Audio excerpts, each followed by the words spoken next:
안녕하세요. 인천에 살고 있는 30대 여성입니다. 저는 감사하게도 평범하고 화목한 가정에서 자랐습니다. 그래서 이혼이나 가정 불화는 TV 속에서나 나오는 얘기인 줄 알고 살았죠. 이혼하면 정말 큰일 나는 줄 알았는데 오히려 이혼 후에 더 행복해졌습니다. 저는 중소기업에서 격리 업무를 꽤 오래 했어요. 덕분에 결혼 전에 모아둔 돈이 어느 정도 있었습니다. 남편도 학원 강사 일을 오랫동안 해서 둘이 합치면 신혼집은 문제 없었어요. 그럼에도 친정 부모님께서는 제 명의로 아파트를 해주셨어요. 형편되니까 집은 꼭 친정에서 해주고 싶다고 하셨죠. 부모님께서 어렸을 때 못 해줬으니 지금이라도 누리라고 하셨어요. 그렇다고 저는 금수저도 아니고 은수저도 아닙니다. 사실 제가 떡볶이 수저예요. 엄마께서 오랫동안 분식집을 하셨거든요. 떡볶이를 매일 먹어서 행복했지만 남들보다 조금 가난한 집이었죠. 물론 지금은 시대를 잘 탄 건지 가게가 너무 잘 되고 있습니다. 부모님께서는 함께 가게를 운영하시고 계세요. 직원들도 물론 여럿 있어요. 맛집이라 학생들이랑 젊은 사람들이 많이 오거든요. 저는 결혼 후에는 전업주부로 지냈는데요. 용돈벌이로 부모님 가게에서 가끔 알바를 하고 있습니다. 남편이 입시학원 강사라 못 버는 건 아니었지만요. 아이가 생기기 전까지는 생활비를 반반 하기로 했거든요. 제가 일을 아예 안 하면 모아둔 돈을 생활비로 다 까먹겠더라고요. 그런데 남편은 저를 가사도우미쯤으로 생각하는 듯 했습니다. 그럼 제가 이혼을 결심하게 된 이유들을 들어보시겠어요? 저희 시어머니께서는 마음속에 늘 소녀가 있는 듯 했어요. 항상 말도 사근사근 하시고 별거 아닌 일에도 깨르르 웃으셨거든요. 저희 엄마랑은 굉장히 다른 느낌이었어요. 장사를 오랜 시간 해온 친정엄마는 완전 대장부 성격이시거든요. 그래서 제가 결혼할 때도 친정엄마께서 시어머니를 정말 잘 만났다고 좋아하셨어요. 부드러운 시어머니 첫인상이 너무 마음에 드셨대요. 하지만 복병은 시아버지였습니다. 시부가 저를 처음 보자마자 하신 말씀은 빨리 애 낳고 남편 내조에나 힘써야지. 회사는 그만둘 거지. 집은 항시 여자가 지키고 있어야 해. 여보, 요즘 세상이 어떤 세상인데요? 뭐? 어떤 세상인데? 아니, 당신은 남편이 말하는데 왜 끼어들어? 아이고, 새끼 보는데 민망하게 왜 큰 소리를 쳐요? 그러고 보면 참 공평하지 않은 것 같아요. 평생 가족들 직접 밥해 먹이고 청소에 빨래에, 어휴, 공무원은 월급이라도 주지만 주부는 월급도 없잖아요. 뭐? 나 들으라고 하는 소리야? 그래서 지금 일을 못 그만두겠다는 거냐? 아니요. 그런 점을 다 알지만 저는 전업주부가 꿈이에요. 물론 남편이 착실하고 다정하다는 전제하에요. 부인이 남편을 공경하는 만큼 남편도 부인을 공경해야 한다고 생각하거든요. 아버님, 저 내조 열심히 할 거예요. 그러니까 너무 걱정 마세요. 어머님, 그동안 남편 키우시느라 고생 많으셨어요. 저희 예쁘게 잘 살아볼게요. 부족한 저 많이 가르쳐 주세요. 새기야, 고맙다. 여편네 주책맞게 눈물은? 시모는 눈물을 보이셨고 시부는 제가 마음에 안 든다는 표정을 지었습니다. 시부는 그렇게 처음부터 가부장적인 느낌이 다분했어요. 그런 태도를 저는 그냥 보고 넘기지는 않았습니다. 설사 시부가 건방지다고 생각할지라도요. 이제 제가 이 집안에 들어왔으니 그동안 혼자였던 어머님 편에 서기로 마음먹었거든요. 다행히 남편과 연애를 할 때에는 시부에게서 느껴지는 가부장적인 낌새가 안 보였어요. 제가 친정엄마를 닮아 완전 사내 대장부거든요. 남편이랑 연애할 때도 제가 다 리드했어요. 게다가 저는 현모양처가 꿈이라서 시부의 뜻과 어느 정도는 맞다고 생각했죠. 사실 제가 어릴 때부터 친정엄마가 장사를 하셔서 엄마와 별다른 추억이 없거든요. 그게 늘 아쉬웠기 때문에 저는 전업주부가 꿈이었어요. 사실 시부와 같이 사는 게 아니고 남편이랑 둘이 사는 거니까요. 시부가 성격이 고약해도 별 문제 없다고 안일하게 생각했죠. 그런데 결혼 후 완전히 생각이 달라졌습니다. 뭐야 여보, 나 입을 옷이 없잖아. 에이, 그럴 리가. 어제 내가 개어서 넣어놨는데. 어디 보자. 여기 다 정리해놨네. 세 번째 서랍이라 몇 번 말해. 아니 장난해? 옷 하나하나 다림질 안 해? 응? 그게 뭔 소리야? 너 나 오늘 오전 강의 있는 거 잊었어? 5분 안에, 아니 3분 안에 다림질 해놔. 양치하고 올 테니까. 뭐? 당신 살림 안 해봤어? 세탁했으면 당연히 다림질도 기본으로 해놔야지. 여기 죄다 주름진 거 봐. 이걸 입고 나가면 딴 사람들이 무슨 생각하겠어? 내가 꼭 일일이 설명해야겠냐? 나 시간 없어. 이 니트랑 바지 빨리 지금 입고 나가게 다림질 해놓으라고. 남편은 빽 소리를 지르고는 화장실 문을 쾅 닫았습니다. 철없는 사춘기 애 같은 그 행동에 저는 어이가 없었어요. 속은 부글부글 끓었지만 일단 다림질은 해줬습니다. 출근하는 사람과 부딪히기 싫었거든요. 남편은 다림질한 옷을 보더니 다음엔 본인 입을 속옷까지 다림질 싹 해놓으라고 잔소리를 하더라고요. 그러곤 만족한 표정으로 출근했어요. 고맙다는 말도 없었기에 저는 한동안 벙쪄 있었죠. 남편은 더불어 반찬 투정까지 하며 며칠 동안 미운 짓을 반복했습니다. 이거 어제 저녁에 먹은 미역국 아니야?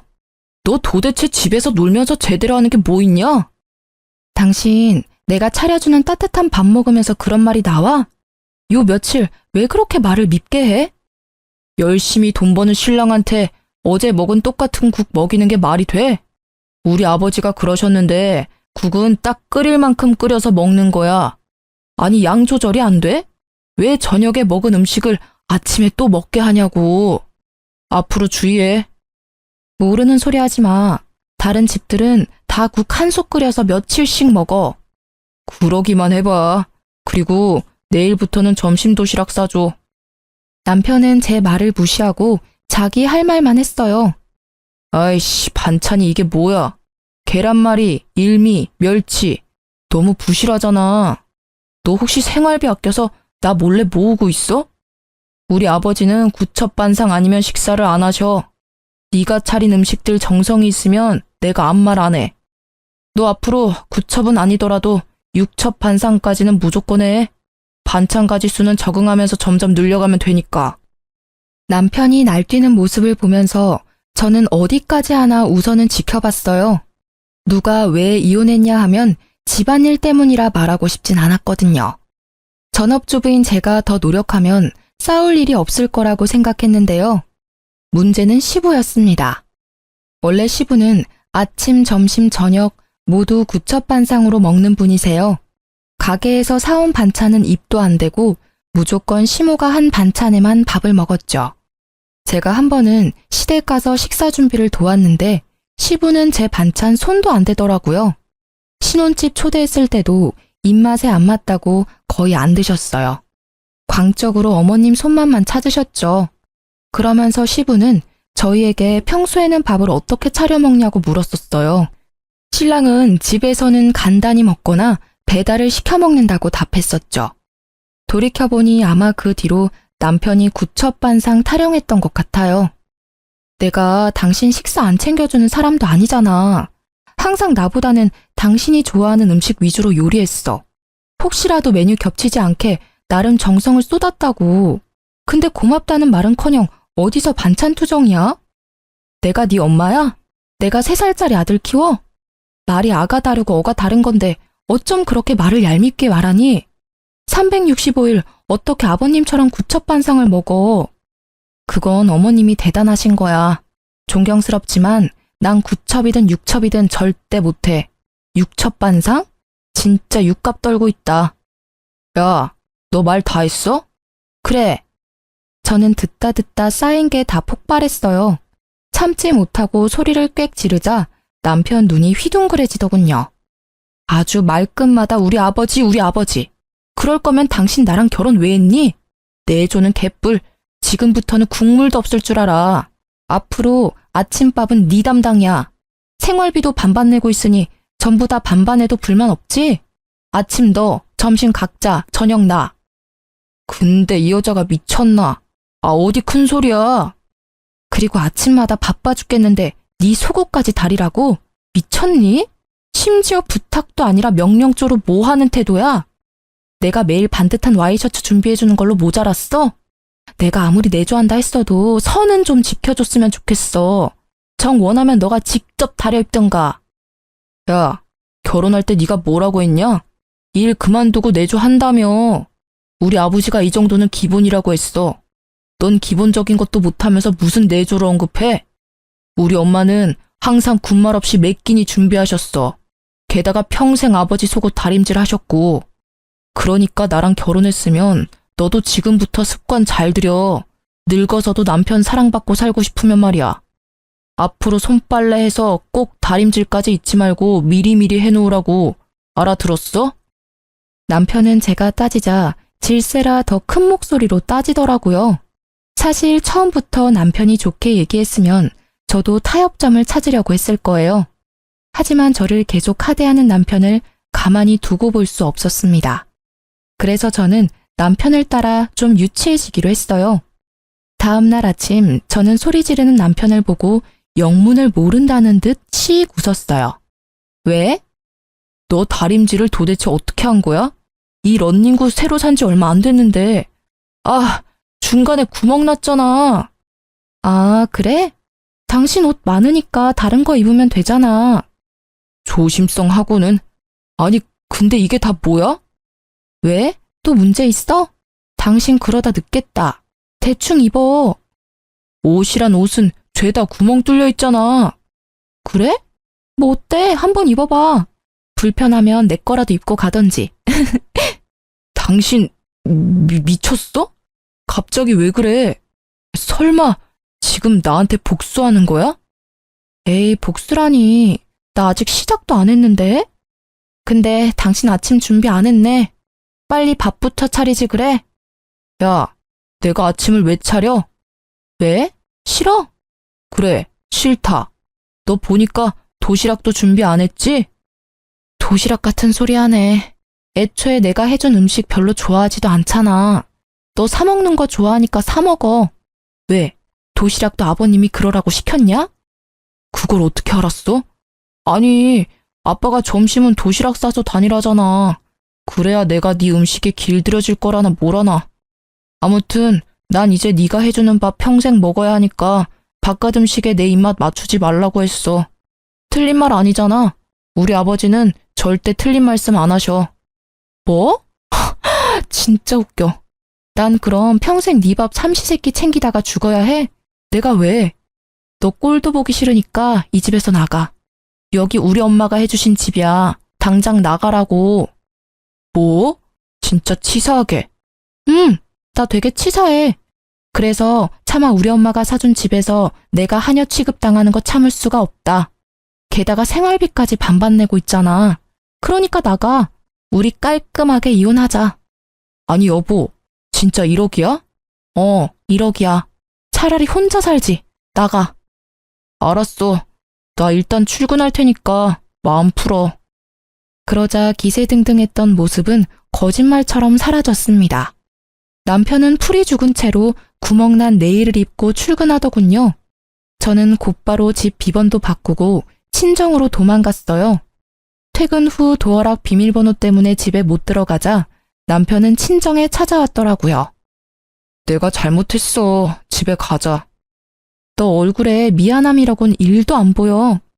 진짜 내가 잘못했어. 장모님 장인어른 오시기 전에 가자. 남편이 또 친정 부모님은 어려워했거든요. 눈치를 살살 보면서 집에 가자고 보채더군요. 지금 맹세를 하던지 각서를 쓰던지 해. 뭐? 아니, 뭘 또 그렇게까지 하냐. 싫어? 그럼 그냥 깔끔하게 이혼하던지. 내가 너랑 더 살아봐야 무슨 좋은 꼴을 보겠니? 알겠어. 알았다고. 각서 쓸게. 받아 적어. 첫째, 너랑 나, 우리 가정에서는 아버님 말씀이 우선이 아니라 마누라 말, 즉 내 말이 우선이라는 걸 잊지 마. 뭐? 뭘 그렇게 봐. 받아 적으라고. 알았어. 둘째, 반찬 투정하지 않는다. 앞으로는 무조건 내가 주는 대로 군말 없이 먹는 거야. 그리고 밥은 내가 차릴 테니까 나머지 집안일은 서로 반반씩 하는 거야. 마지막 셋째, 생활비 반반은 앞으로 없어. 생각해보니까 신혼집 내 집이잖아. 내 집에서 공짜로 먹고 자고 하면서 생활비까지 원해? 만약 생활비 반반을 원한다면 앞으로 네가 월세를 내. 이 세 가지 못 지키겠거나 싫으면 당장 이혼하면 돼. 남편은 월세라는 말에 흠칫하더니 이내 알겠다고 대답했죠. 자기가 별 수 있겠어요? 저는 그날 이후로 남편을 살뜰히 챙겼습니다. 삼시세끼 아주 건강식 위주로만요. 초딩 입맛인 남편은 햄이나 라면 같은 걸 무지 좋아하는데요. 일부러 가공류 인스턴트 음식은 안 줬어요. 나물이랑 잡곡밥 건강식으로만 매 끼니 챙겨줬죠. 음식 간도 엄청 심심하게 했습니다. 조미료, 소금, 간장 다 숨겼더니 남편이 몰래 사오더라고요. 저는 절대 제 음식에 못 부리게 했습니다. 내가 하는 요리에 입맛 맞추라고 뭘 간을 더하려고 해. 아버님 말씀대로 길들여 줘야지. 남편은 밥 먹을 때마다 괴로워 죽으려고 했어요. 저는 보란듯이 혼자서 냄새 엄청 풍기는 치킨, 족발, 피자 같은 걸 배달시켜 먹었죠. 그제서야 남편은 진심으로 싹싹 빌더라고요. 물 먹이면서 비는데 아주 통쾌했습니다. 제발 요리 좀 그만하고 평범한 예전으로 돌아와 달라고 빌더라고요. 그래서 그 뒤로는 집이 아주 평화로워졌어요. 남편이랑 번갈아 가면서 식사 준비하고 가끔 배달로 끼니 때우기도 했습니다. 속 시원하게 해결하고 이혼 고비도 잘 넘겼습니다. 하지만 딱 그것까지가 제가 해결할 수 있는 싸움이었어요. 남편은 시부가 시모에게 하는 행동을 그대로 베껴서 따라하는 듯 했잖아요. 역시나 물어보니 시부가 남편을 뒤에서 조종하고 있더라고요. 그래서 저는 일부러 시부모님을 집으로 초대했습니다. 아들, 요새 점심 도시락 싸서 다니고 있냐? 아니요, 그게 아버지. 아니, 내가 입맛을 길들이라 몇 번을 말하냐? 그리고 너는 남편 도시락 하나 싸주기 힘들어? 아버님, 이 사람 아무리 건강식으로 챙겨줘도요. 애기 입맛이라 점심은 알아서 사 먹게 하고 있어요. 바깥에서도 밥 먹는 습관 들여야죠. 제가 365일 이 사람 쫓아다니면서 챙겨줄 수는 없잖아요. 그쵸, 어머니? 그래, 네 말이 맞다. 도시락은 무슨 밖에 맛있는 음식이 얼마나 많은데. 뭐? 바깥 음식 건강에도 나쁘고 뭐니 해도 집밥이 최고지. 시부는 그놈의 집밥 타령을 또 하며 언성을 높이더라고요. 그래서 저도 말이 안 통할 걸 알고 미리 친정에 SOS를 해놨었습니다. 당신은 거들지 마. 그래서 너 대접한다고 우리 여기까지 불러놓고 음식은 언제 할 생각이냐? 네가 얼마나 음식을 못하는지 오늘 내가 확인해 주마. 그게 아버님, 우리 왔어. 그때 저의 구세주 친정 부모님께서 오셨습니다. 아니, 사돈어른 어쩐 일이십니까? 어쩐 일이긴요. 사돈어른들 대접하러 왔죠. 여보, 얼른 음식 들고 들어와요. 아버님, 저희 부모님께서 새벽부터 음식해 오셨어요. 두 분 쉬는 날이신데 특별히 가족들 먹으라고요. 음식을? 네, 얼른 드세요. 각종 튀김과 어묵, 떡볶이, 순대가 한 상 가득 차려지자 시부의 얼굴은 급격히 어두워졌습니다. 시어머님은 감사하다며 맛있게 잘 드셨는데 시부의 젓가락은 전혀 움직이질 않았죠. 어머, 소문대로 너무 맛있네요. 이렇게 맛있는 음식들을 줄도 안 서고 먹네요. 감사해서 어떡해요? 당신도 얼른 먹어봐요. 됐네. 난 집 가서 밥 먹을 거니까 얼른 먹어. 아니, 나보고 집 가서 또 밥을 하라고요? 그러지 말고 여기서 그냥 먹어요.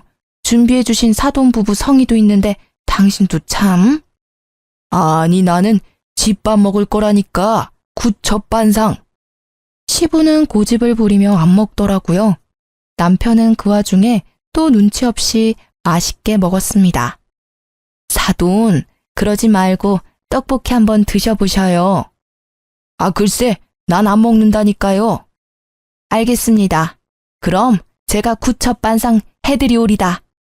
엄마는 자리에서 벌떡 일어나셔서 식기를 9개 챙겨오셨어요. 그리고는 오징어 튀김, 김말이, 고구마 튀김, 종류별로 하나씩 그릇에 담으셨습니다. 자, 그렇게 원하시는 구첩반상이요. 사돈도 참 너무하시네요. 준비해온 성의가 있잖아요. 못 이기는 척 이럴 때는 같이 드시고 그래야 어른이지. 아니 애들이 보고 배우겠어요. 반찬 투정 그만하시고 어서 드세요. 저희 신랑 보세요. 얼마나 잘 먹습니까? 자고로 남편은 주는 대로 뭐든 잘 먹어야 돼요. 그래야 늙어서도 예쁨 받죠. 더 늙고 병들었을 때 다들 나 몰라라 하면 좋겠어요? 나 기가 막혀서 난 먼저 집에 가겠습니다. 당신 적당히 먹고 얼른 와. 기센 친정엄마의 일침에 시부는 도망가듯 집을 나섰어요. 당신 뭐해? 아버님 따라가봐. 나 더 먹고 싶은데. 제가 남편에게 시부를 따라가라고 했지만 자기 배 채우느라 바빠서 안 따라가더라고요. 시모는 그런 남편의 등짝을 여러 번 때리셨죠. 어서 가. 그렇게 투덜거리는 남편을 데리고 친정아빠는 남은 떡볶이를 포장해서 시댁에 가셨습니다. 그럼 슬슬 떠날 준비해볼까요? 정말 이래도 될까요? 사실 친정 부모님께서는 시어머님의 파업을 위해서 오신 거였어요. 이래도 되죠. 아니 우리 나이가 몇입니까? 이제 애들 다 키우고 자유롭게 살아야죠. 사돈 옷이랑 짐들은 잘 챙겨오셨죠? 그럼요. 근데 저 양반 저 없으면 굶다가 쓰러질지 몰라요. 괜찮아요. 쫄쫄 굶어봐야 앞으로 반찬 투정 안 하겠죠. 사돈 어른은 그냥 저희만 믿고 따라오세요. 저희 엄마께서는 괜찮다고 시모를 달래셨고 저도 거들어서 어머님을 안심시켰어요. 어머님, 걱정하지 마세요. 그동안도 충분히 노력하셨잖아요. 30년 넘게 삼시세끼 구첩반상 차리셨으니 앞으로는 좀 편하게 사셔야죠. 아이고, 내가 우리 예쁜 며느리 덕에 말년에 호강하네. 어머님이 눈물을 훔치는데 괜시리 마음이 찡했어요. 동시에 남편이 괘씸한 생각도 들었어요. 시모의 고생을 옆에서 방관하기만 했으니까요. 그렇게 저랑 친정엄마와 시모는 일주일 동안 강원도 여행을 떠났어요.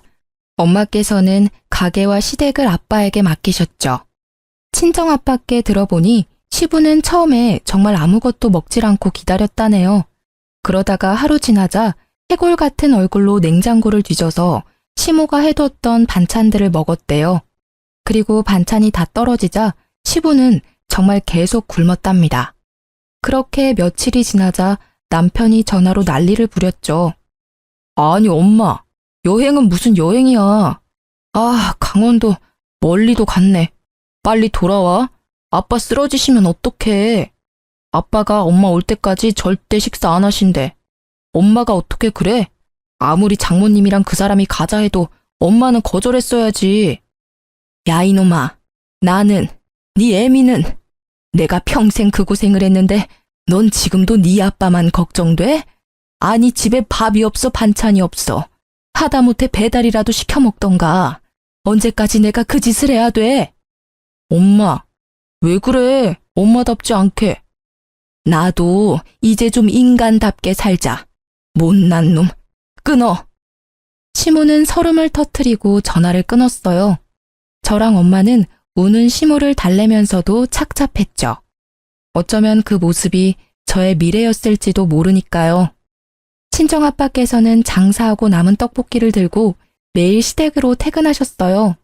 시부는 결국 굶고 굶다가 글쎄 새벽에 몰래 떡볶이를 꺼내서 먹었다네요. 허겁지겁 먹다가 남편이랑 친정아빠한테 들켰대요. 엄청 창피하면서도 떡볶이를 손에서 놓지 않았다고 합니다. 그러고도 시어머님이 계속 연락 두절이자 시부는 결국 제 전화로 연락을 했습니다.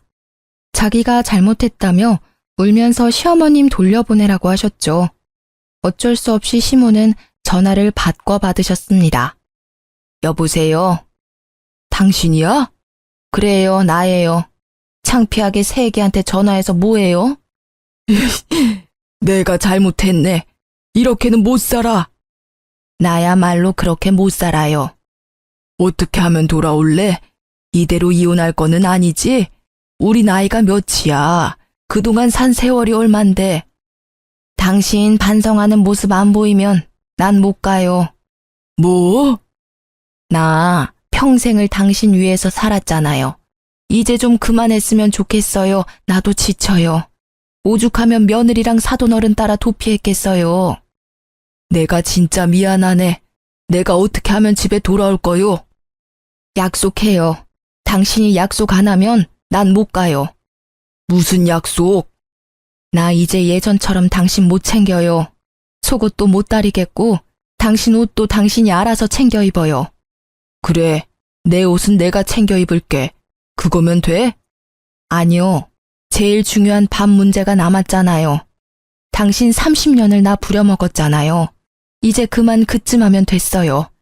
나 이제 밥 못 차리니까 그렇게 알아요. 갑자기 그러면 쓰나? 난 뭘 먹고 살아 그럼? 세상 널린 게 음식이잖아요. 당신 아직 정신 못 차렸네. 끊을게요. 아니 끊지 마. 알겠어. 우리 타협을 하자고. 나도 당신이 갑자기 그러면 힘들어. 마음 약한 시어머님을 대신해서요. 저랑 친정엄마는 시부와의 통화를 엿들으며 코치를 했어요. 아니 시부는 또 죽어도 구첩반상은 포기 못 하시더라고요. 그래서 겨우 합의해서 삼시세끼 중 딱 한 끼만 구첩반상 차리기로 했습니다. 나머지는 알아서 남은 반찬 드시기로 하고요. 주말에는 당연히 배달이든 외식이든 알아서 식사 드시라 했죠. 처음에는 그렇게 시작하고 시모는 점점 반찬을 줄이기로 하셨습니다. 그렇게 여자들의 파업은 종료됐습니다. 그런데 그 사건은 애교 수준이었어요. 알고 보니 생각지도 못한 사건이 일어나고 있더라고요. 저희 남편은 아이들을 가르치는 강사다 보니까 유행에 민감해요. 그래서 늘 스마트폰을 손에 쥐고 살았습니다. 중독 수준으로 눈 뜨자마자 자기 전까지 손에서 놓지 않았어요. 여보, 그렇게 핸드폰만 들여다보다가 눈 더 나빠지겠어. 영상 보고 싶으면 차라리 TV를 봐. 아무래도 작은 화면보다 큰 화면이 낫잖아. 괜찮아. 난 이걸로 영상 보는 게 편해. 손에 착 감겨서 안정감이 있잖아. 그리고 학원에서 언제 연락 올지 몰라. 학생들 실시간 질문 올리면 답도 해줘야 하고. 남편이 업무와 관련지어 얘기하면 제가 할 말이 없어지더라고요. 그리고 실제로 학원에서 스케줄 변동 때문에 자주 전화가 왔거든요. 이해해 보려고 노력했습니다. 그런데 남편은 휴가 때도 스마트폰만 보더라고요. 당신 휴가 내내 또 폰만 들여다볼 거야? 내가 언제? 아니, 전화 만진다고 운전도 나만 시키고 좀 번갈아 가면서 하자. 아니, 나 급한 연락 오면 어떡해. 이럴 때라도 내조 해라 좀. 또 내조 타령이네. 정신 못 차렸지 아직? 아니, 둘이 밥 먹을 때도 전화기 들여다보고 앞에 있는 사람 무안하게 말이야. 휴가 때는 급한 연락 올 것도 없잖아. 아, 진짜 답답하게. 구속하냐? 내가 내 전화도 마음대로 못 봐? 그리고 휴가니까 내가 마음 편하게 유튜브라도 보지. 아, 가만 보면 당신 요즘 잔소리 너무 심하다. 잔소리 듣기 싫으면 적당히 하던가. 폰 만진다고 수영도 안 했잖아. 휴가 왜 왔니? 우리 지금 놀러 왔는데 당신은 전화기만 보잖아. 꼭 바람 피는 사람처럼. 뭐, 바람이라니. 너무 같다. 남편은 바람이라는 말에 갑자기 역정을 냈습니다. 저는 별다른 의미 없이 나온 말이었는데 말이죠. 그 순간 설마 하는 의심이 들었어요. 그렇게 서먹하게 호텔로 돌아왔는데 남편은 차에서 내리다가 전화기를 떨어뜨렸어요. 와장창 아주 금이 갔죠. 아이씨, 이게 다 당신 때문이야. 참나, 왜 내 탓을 해? 당신이 전화 만진다고 하도 뭐라 하니까 손에서 놓쳤잖아. 아, 별 억지를. 남편은 씩씩거리더니 호텔 방에 저를 혼자 두고 사라졌어요. 혼자 전화기를 고치러 갔더라고요. 저는 남편의 행동이 너무 이해가 안 됐습니다.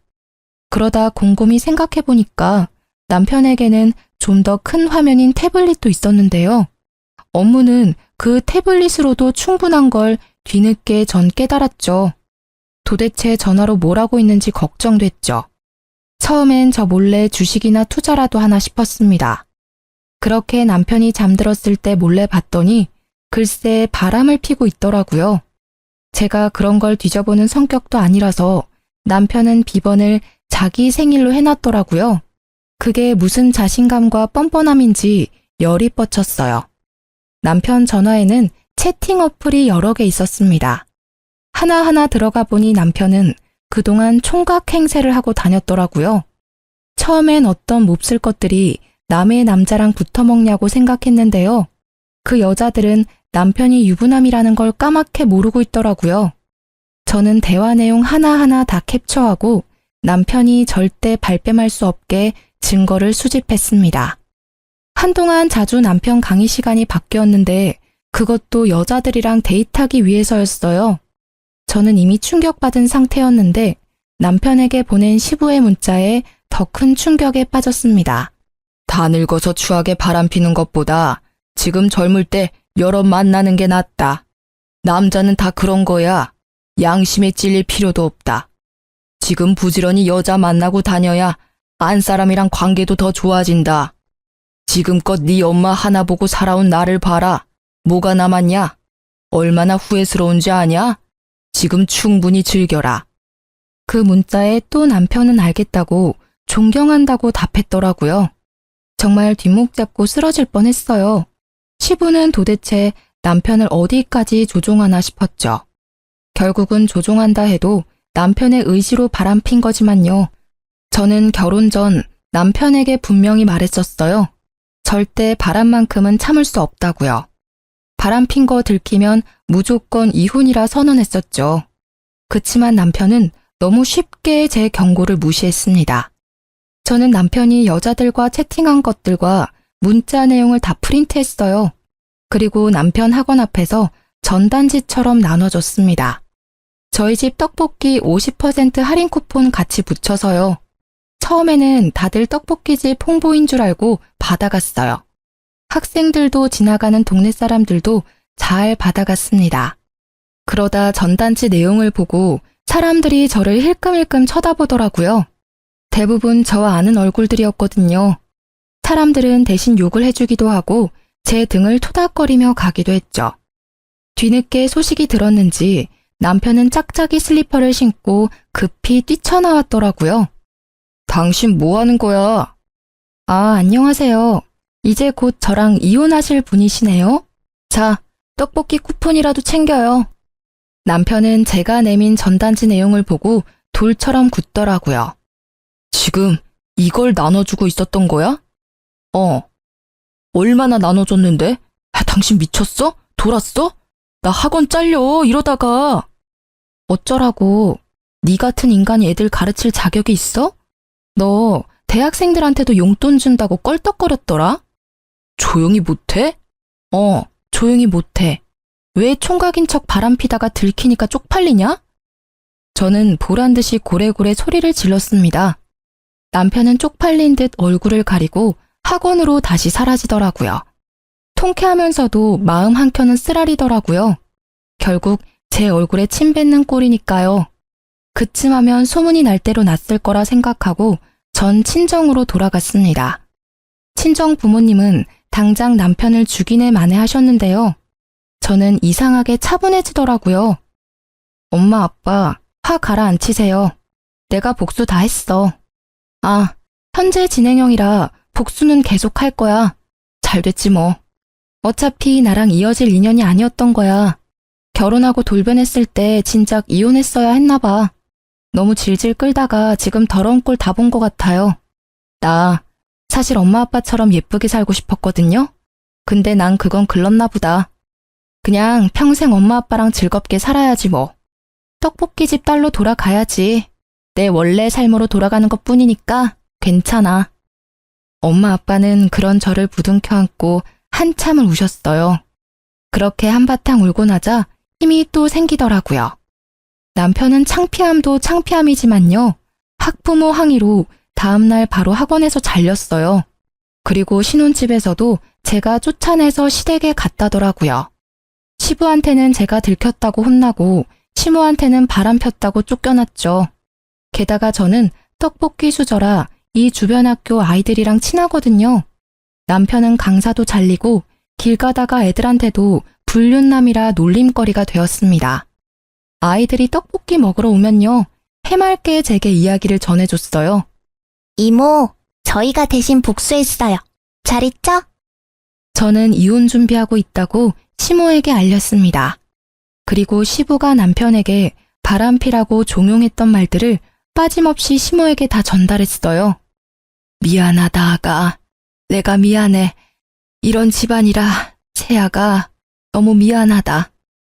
어머님, 이런 몹쓸 인간들, 아니 이 짐승 같은 것들. 내가 더 이상 가만히 있지 않아. 좀 한심했지만 내 아들 그 정도까지는 아니었는데 감히 아들내미 가정 다 파탄내고 지 가정은 무사할 줄 알았나 보지? 어림도 없지. 저는 시모가 쓰러질까봐 걱정했는데요. 오히려 시모는 씩씩하게 어디론가 전화를 걸었습니다. 처음 본 강단 있는 시모의 모습이었어요. 형님! 시모는 시고모에게 전화를 건 후에 갈 때까지 가보자고 시부랑 이혼을 결심하셨어요. 그 전에 시부가 바람도 피는지 동태를 살폈죠. 제가 사람을 써서 알아보니까 아주 가관이었습니다. 시부는 나쁘끄럽게 다른 동네 다방까지 가서 커피 한 잔만 시키고 온갖 추태를 다 부렸더라고요. 이때까지 항상 삼시세끼 시모 밥상 받아먹고 다방 가서 딴짓거리 했던 거예요. 저는 사진들을 시모에게 전달했습니다. 주말이 되어서야 저는 시고모를 뵐 수 있었어요. 오랜만이지? 잘 지냈어? 너희 결혼식 때 이후로 처음 보네. 안녕하셨어요, 고모님. 형님 오셨어요? 그래. 나를 주말에 부른 이유가 있을 텐데 뭐 큰일이야? 누나가 여기 어쩐 일이세요? 근처에서 골프 치다 왔지. 다들 내가 보고 싶다 하길래 뭔 일이야? 당신이 누나 불렀어? 그래요. 내가 불렀네요. 나한테는 평생 구첩반상 타령하더니 뒤에서는 추접한 짓거리 하고 다녔어요? 당장 내 손을 분지르고 싶어요. 당신 입에 들어간 음식들 다 끄집어내고 싶다고요. 그러고도 당신이 인간이야? 어디 가르칠 게 없어서 아들한테 그따위 걸 가르쳐. 뭐라는 거야? 이 사람이 뭐 잘못 먹었어? 미쳤어? 어디서 큰 소리야? 형님, 이것 좀 보세요. 시부는 상황 파악을 못했는지 어버버거렸고요. 시모는 제가 만들어뒀던 남편이 바람핀 전단지랑 시부가 다방 가서 추태를 부리는 사진들을 시고모에게 전달했어요.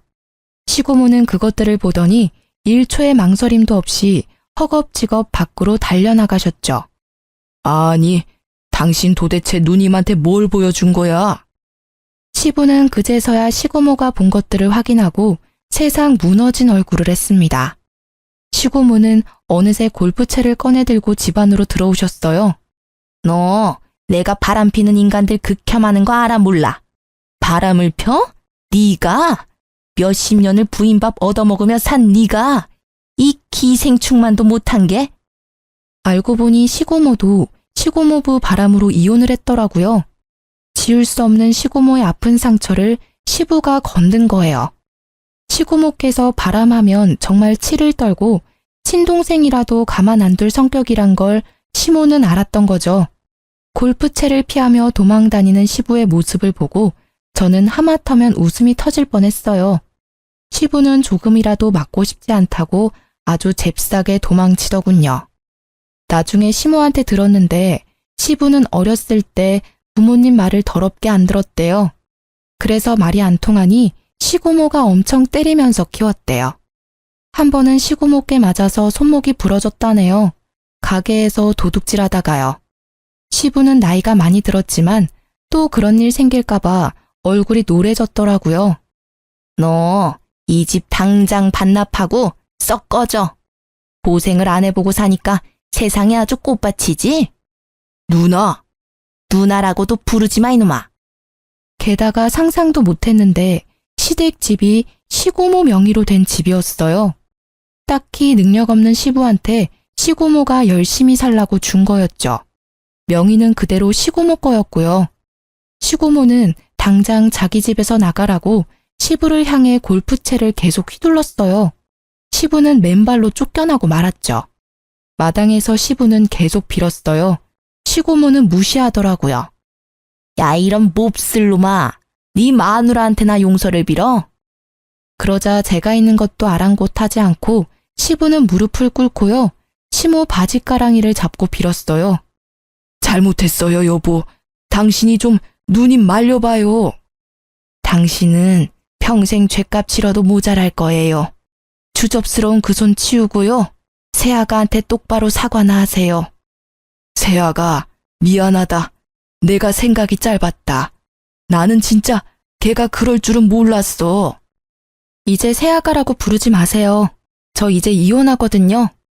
뭐? 그 소리를 듣고 시고모는 시부의 멱살을 잡고서 그대로 내동댕이 쳤어요. 아이고, 나 죽네.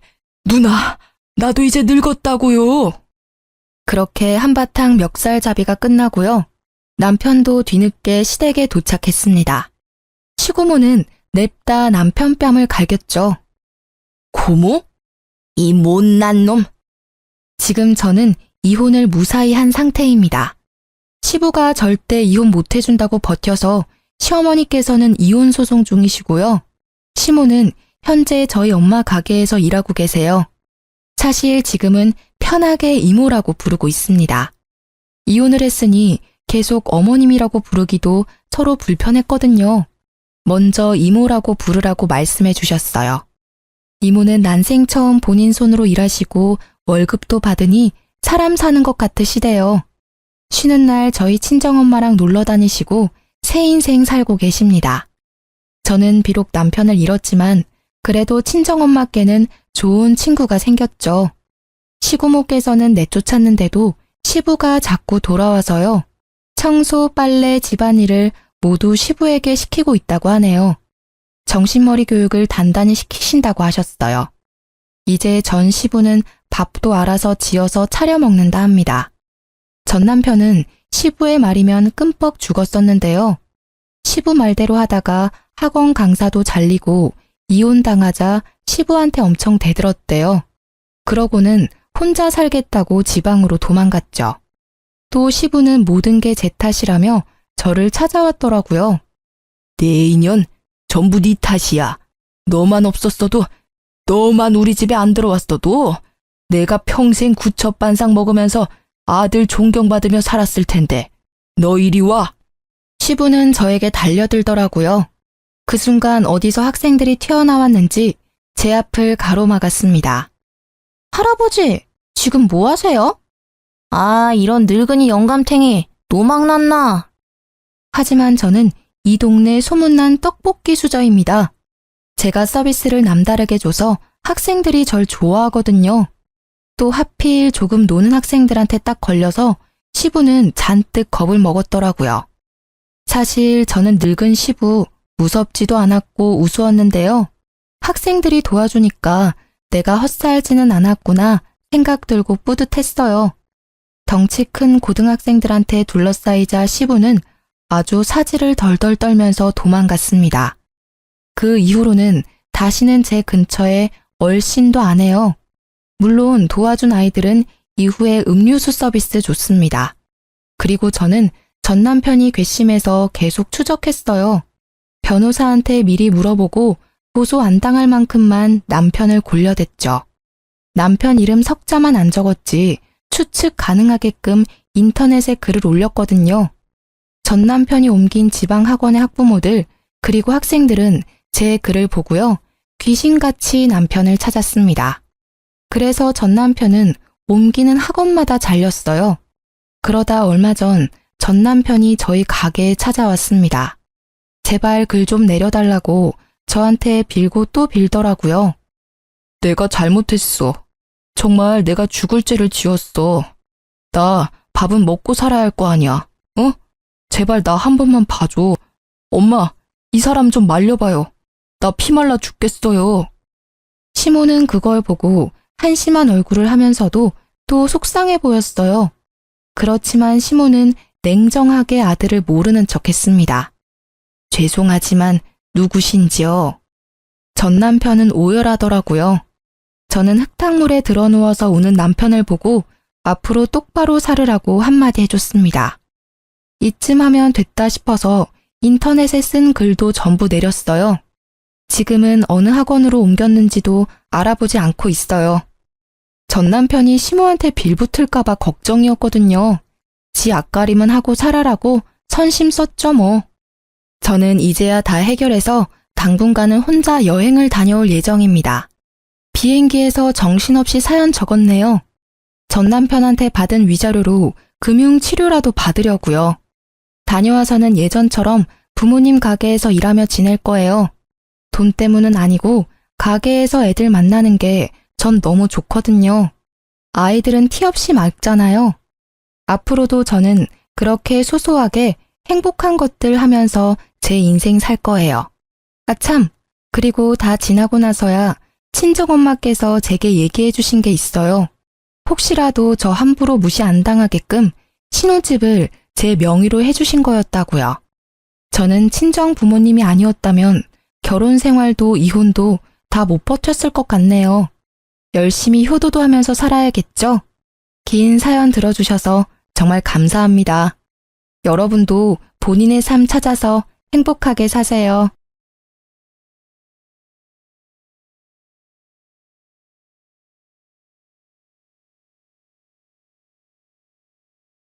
(2023년의) 시작을 축하했던 게 엊그제 같은데 벌써 절반이 훌쩍 지나버렸습니다.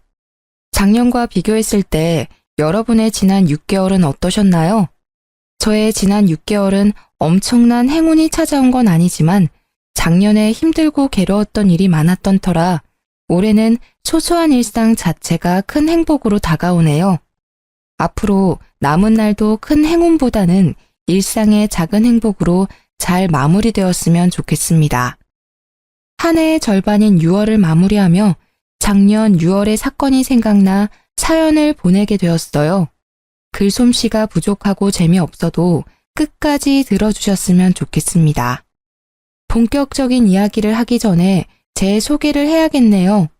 저는 지방 소도시에서 나고 자라 결혼까지 했고 지금도 지방에 사는 30대 여성입니다. 아기는 없고 20대부터 인터넷 쇼핑몰을 운영했어요. 요새는 사람들이 인터넷 쇼핑몰을 많이 해서 매출이 떨어지긴 했지만 오래전부터 꾸준히 이 일을 해와서인지 여전히 먹고 사는데 지장이 없을 정도로 넉넉한 매출이 나오고 있습니다. 제 부모님은 직접 농사 지으며 백반집을 운영하고 있어요. 평생을 바쁘게만 살아오셨고 그 덕에 지금까지 노후까지 문제없을 만큼 돈을 모았답니다. 남편은 결혼 당시 중소기업에 다녔어요. 월급이 한 번도 밀린 적이 없지만 상여금이나 보너스는 전혀 없고 급여도 크지 않았습니다. 시댁은 시어머니만 계시는데 농사 일하며 수확한 작물들을 팔아 생활비를 조금씩 벌고 있었어요. 이렇게 시댁 형편이 넉넉하지 않아서 신혼집을 친정에서 마련할 수밖에 없었습니다. 친구들은 결혼하며 시댁에서 집은 물론이거니와 비싼 예물을 받았다고도 하던데 저는 아무것도 받지 못했죠. 친구들이 부럽기도 했지만 시댁 형편상 어쩔 수 없다고 생각했습니다. 부모님 역시 신혼집은 형편이 되는 쪽이 마련하면 된다고 했고 돈이야 차근히 모으면 된다고 하셔서 우리의 결혼에 큰 불만은 없었어요. 무엇보다 딸인 제 선택을 적극적으로 지지했고요. 이렇게 우리는 큰 어려움 없이 결혼식을 올리고 신혼여행을 다녀와 시댁으로 향했습니다. 불편하고도 어색한 시댁에서 1박 2일을 마치고 신혼집을 가려는데 시어머니가 엉엉 울기 시작했어요. 아이고, 우리 아들도 이렇게 떠나가네. 엄마, 내가 뭐 어디 멀리 가? 그냥 옆 동네로 가는 건데 왜 이렇게 자꾸 우셔? 여기랑 우리 신혼집 차 타면 30분이야. 엄마 무슨 일 있으면 바로 달려올 테니까 울지 마요. 엄마가 자꾸 우니까 마음이 너무 아프잖아. 바깥 양반 저 세상 가고 나서 너를 남편처럼 생각하고 살았는데 이렇게 가버리니까 속상해서 그러지. 이제 이 집에서 나 혼자 살 자신이 없다. 쓸쓸하고 외로워서 어떻게 살아? 너 신혼여행 가 있을 동안에도 내가 얼마나 무섭고 외로웠는지 아니? 그런데 내 속은 하나도 모르고 전화 한 통도 안 하고. 엄마 서운해.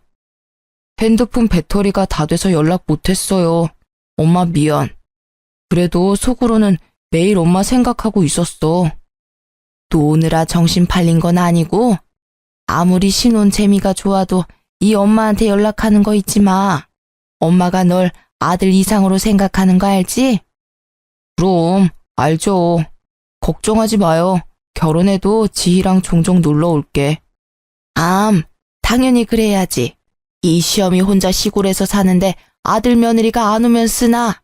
참, 지희야, 이거 받아라. 시어머니는 제게 웬 박스를 건네셨습니다. 그 안에는 반찬통도 있었고 무언가가 가득 들어있는 검정 봉지도 여러 개 있었어요. 이게 다 뭐예요? 이 검정 봉지에는 누룽지가 들어있고 이거는 젓갈, 이거는 밑반찬들이다. 우리 민석이 아침에 회사 가기 전에는 누룽지에 젓갈 먹으니까 아침마다 이 누룽지 잘게 부셔서 물 넉넉히 넣고 푹 끓여서 먹여라. 이 멸치볶음이랑 진미채는 민석이가 가장 좋아하는 반찬이니까 매 식사 때마다 꺼내주렴. 다 먹으면 내가 또 해주면 되긴 하는데 매번 내가 할 순 없으니 다음에 혼자 한번 와서 반찬하는 법 좀 배워라. 넌 어차피 집에서만 일하잖니. 그니까 밖에서 일하는 우리 아들 먹는 거 좀 잘 챙겨줘. 알겠니? 박스 안에는 남편이 좋아하는 음식들로 가득했습니다. 시어머니는 이어서 아이스박스를 또 하나 건네주셨어요. 그 안에는 투명 비닐 안에 정체불명의 음식들이 있었습니다. 이거는 시래기국 냉동시킨 거다. 민석이가 제일 좋아하는 국이니까 입맛 없다고 하면 한 번씩 데워 먹이렴. 그리고 이건 방건조 생선인데 프라이팬에 기름 자작하게 둘러서 민석이 반찬으로 주면 아주 좋아할 거다. 생선이요? 상견례 때도 말씀드렸다시피 어릴 때 생선 가시가 목에 걸린 적이 있어서 그 뒤로 생선이라면 질색이에요. 그래서 한 번도 직접 생선 구운 적도 없는데. 뭐? 어떻게 그 나이 먹도록 생선 하나를 못 굽니?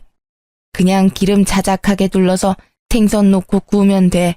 어렵지 않으니까 한번 해봐. 해봐야 너도 살림이 늘 것 아니냐. 그리고 너가 생선 안 좋아한다고 해도 민석이는 생선 좋아하니까 자주 구워줘. 알겠지? 시어머니가 그저 어려운 새댁이지만 이건 너무하다 싶었습니다. 아들에게 하나라도 제대로 먹이고 싶은 엄마 마음은 알겠으나 말이라도 너도 같이 먹으라는 식으로 하면 안 되는 건가요? 그리고 생선은 한 번도 구운 적이 없었을 뿐더러 어릴 때 큰 생선 가시가 목에 걸려 고생한 뒤로는 쳐다도 보지 않았습니다. 게다가 이 사실은 시어머니도 이미 알고 있었어요. 그럼에도 불구하고 남편을 위해 먹지도 못하는 생선을 구우라니 섭섭한 마음이 들었습니다. 남편이 정 원한다면 도전은 해보겠지만 사실 자신은 없네요.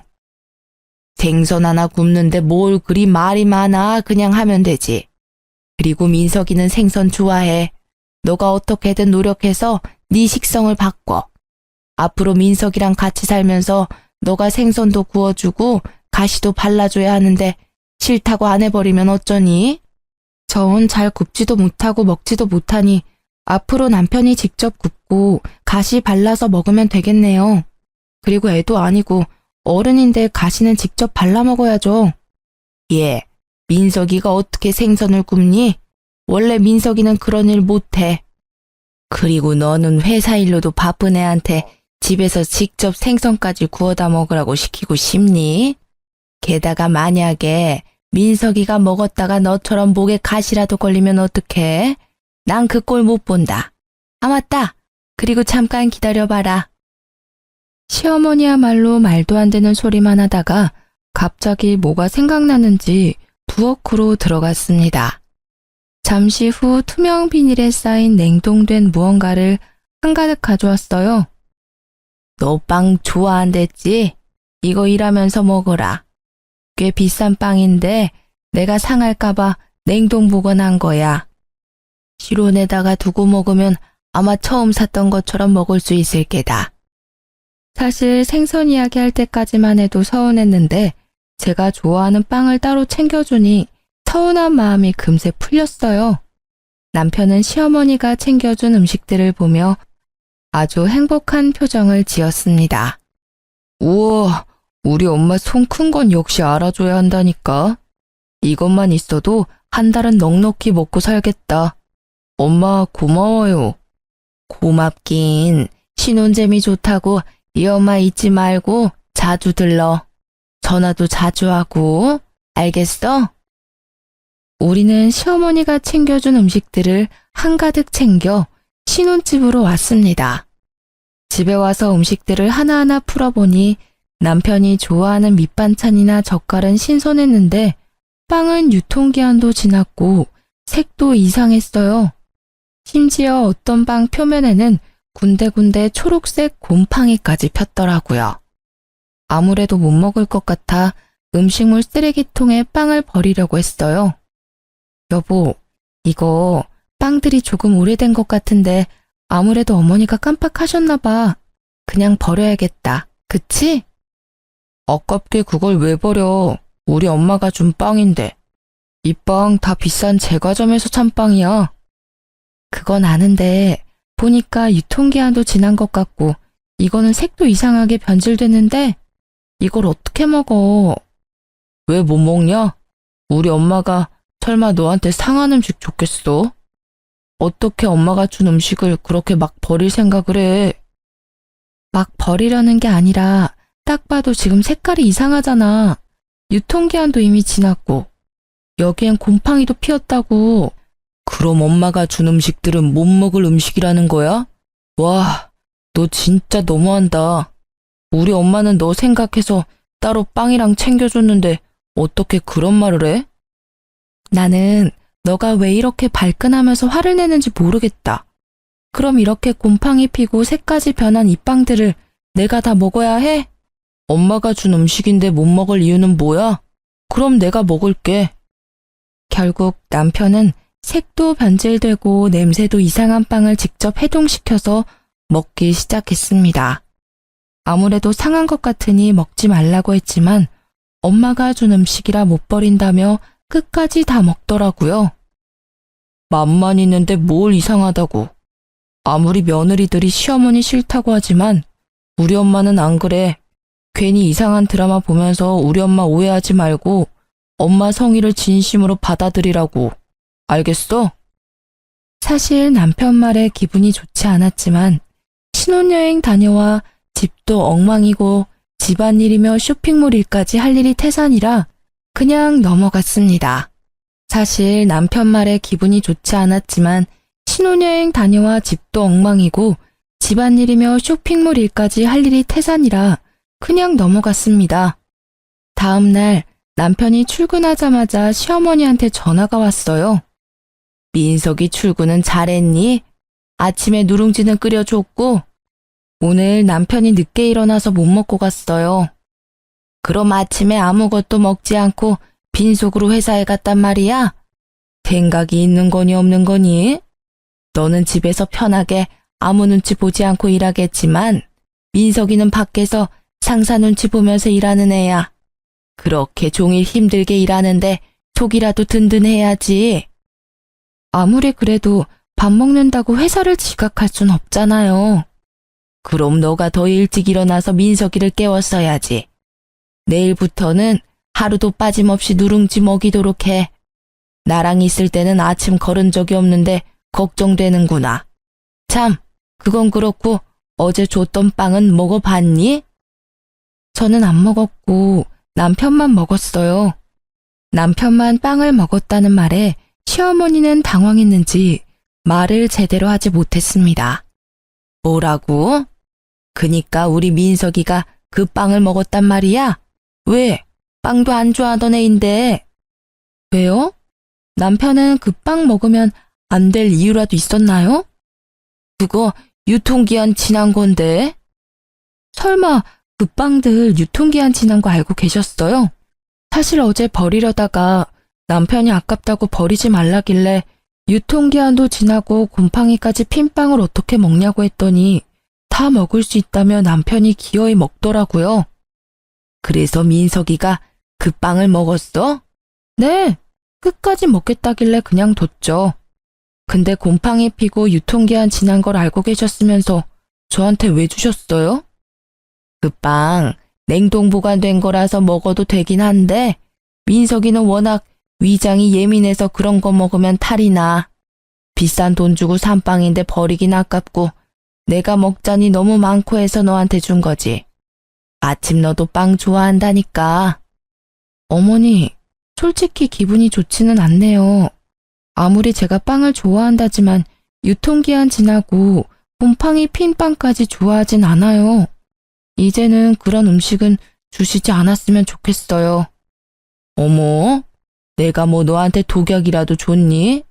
그리고 빵은 발효식품이라 곰팡이 좀 있을 때 먹어도 괜찮아. 너나 나같이 위장 튼튼한 사람들은 아무 문제 없다고. 내가 너한테 이런 이야기 들으니까 기분이 좋지 않구나. 나 며느리한테 못 먹을 음식물 쓰레기나 주는 그런 시어머니 아니다. 날 뭘로 보고 기분 나빠서 전화 못하겠구나. 끊는다. 시어머니 말에 저 역시 기분이 나빴습니다. 세상 어느 누가 유통기한 다 지나고 곰팡이까지 핀 빵을 받고도 감사하고 좋아하겠습니까? 솔직히 시어머니만큼이나 저 역시 기분이 좋지 않았어요. 그렇게 전화를 끊고 그동안 밀린 일들을 처리하고 있는데 남편이 창백한 얼굴로 집에 오더라고요. 시계를 보니 아직 점심시간도 되지 않았습니다. 이렇게 빨리 무슨 일이야? 얼굴은 또 왜 이리 창백해? 나 배탈 났나 봐. 배가 너무 아파. 병원은 다녀왔어? 병원에 사람 많아서 일단 약국에서 약만 사왔어. 엄마도 지금 온다니까 엄마가 끓인 죽 먹고 하면 금방 낫겠지. 배탈 났으면 일단 병원부터 가야지. 그리고 걱정되게 어머니한테 전화는 왜 했어? 당연히 내가 아픈 거 엄마도 알아야지. 그리고 나 배탈 났을 때마다 엄마가 끓여준 죽 먹으면 금방 낫더라고. 그래서 죽 끓여달라고 엄마한테 전화한 거야. 저 역시 그동안 크게 아픈 적은 없지만 아파도 부모님이 걱정할까봐 굳이 말하지 않았거든요. 그런데 남편은 저와 생각이 많이 달라 보였습니다. 결국 남편 전화에 시어머니는 바로 달려왔어요. 민석아, 우리 민석이 괜찮아? 지희야, 너는 그러게 왜 그 빵을 민석이에게 먹였어? 내가 너 먹으라고 줬지 언제 우리 민석이 먹이라고 줬어? 너는 왜 그 빵을 민석이한테 줘서 우리 아들 이렇게 아프게 만들어? 너가 먹었어야지, 너가. 어머니, 그럼 제가 배탈이 났겠죠. 그러게 애초에 유통기한 지나고 곰팡이 핀 빵 안 주셨으면 이런 일도 안 생겼잖아요. 됐고, 민석이 먹을 죽이나 끓여와. 냉장고를 열어보니 죽을 끓일 만한 마땅한 재료가 보이지 않아 어쩔 수 없이 쌀만 넣고 흰 죽을 끓였습니다. 배탈이 난 거니 괜히 이것저것 넣고 끓이기보다는 이게 더 낫다고 생각했어요. 정성 들여 열심히 끓였는데 시어머니가 죽을 보더니 혀를 끌끌 차더라고요. 아픈 사람한테 멀건 흰죽이 뭐니? 아무래도 배탈 났으니 괜히 다른 거 먹으면 더 탈이 날 것 같아서요. 배탈이 나서 아무것도 못 먹으니 더 영양가 있는 재료를 넣어야지. 시어머니는 제가 끓인 죽을 그대로 버리고는 집 앞 마트에 가서 한우 소고기를 사왔습니다. 그리고는 소고기를 잔뜩 넣고 죽을 끓여서는 호호 불어서 직접 먹이기까지 하더라고요. 다 큰 성인이 배탈 났다고 쫓아와서 죽까지 끓여다 먹여주는 모습을 보니 그저 기가 막혔습니다. 화라도 내고 싶었지만 너무 아파하는 남편 앞에서 큰 소리를 낼 수가 없어 그냥 조용히 있었네요. 그 뒤로 한 달 정도 시간이 흘러 6월이 되었습니다. 이번 주 주말에 약속 있어? 특별한 약속은 없는데 왜? 금요일부터 일요일까지 우리 집에 가서 개복숭아 수확하는 일 좀 도와드리자. 엄마 혼자 이 뜨거운 날 농사일 하시는 게 얼마나 힘들겠어. 같이 갈 수 있지? 나야 뭐 그 전날 미리 일해놓으면 갈 수야 있지. 그런데 당신 회사는 어떻게 하고? 금요일에 연차 쓰고 가야지. 솔직히 어느 며느리가 시댁에 일하러 가는 게 좋겠습니까? 하지만 친정 부모님이 농사 지을 때 많이 힘들어하는 모습을 봐서 당연히 도와드려야겠다는 생각에 알겠다고 했습니다. 대신 금요일에 가려면 그 전날 어느 정도 일을 많이 해야 했어요. 그래서 목요일에 밥 먹는 시간과 잠을 줄여가며 주말까지 해야 할 일을 마무리 지었습니다. 제가 이렇게 일할 동안 남편은 친구들과 술을 마시러 갔어요. 다음날 연차라며 약속을 잡더니 금요일 새벽 1시에 네 발로 기어서 집에 들어왔답니다. 그리고 금요일 새벽 아침 일찍 시댁에 도착하려면 슬슬 일어나서 준비해야 하는데 남편이 숙취로 일어나지 못하더라고요. 기다리다 못한 저는 남편을 깨우기 시작했습니다. 야, 일어나봐. 오늘 개복숭아 수확하러 가기로 했잖아.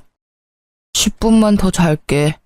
어제 술을 너무 많이 먹어서 머리가 깨질 것 같아. 그러게 어제 술을 왜 그렇게 많이 먹었어? 아, 몰라. 좀만 더 누워있을래. 숙취로 힘들다며 늦장 부리는 남편 때문에 늦게 시댁으로 출발했습니다.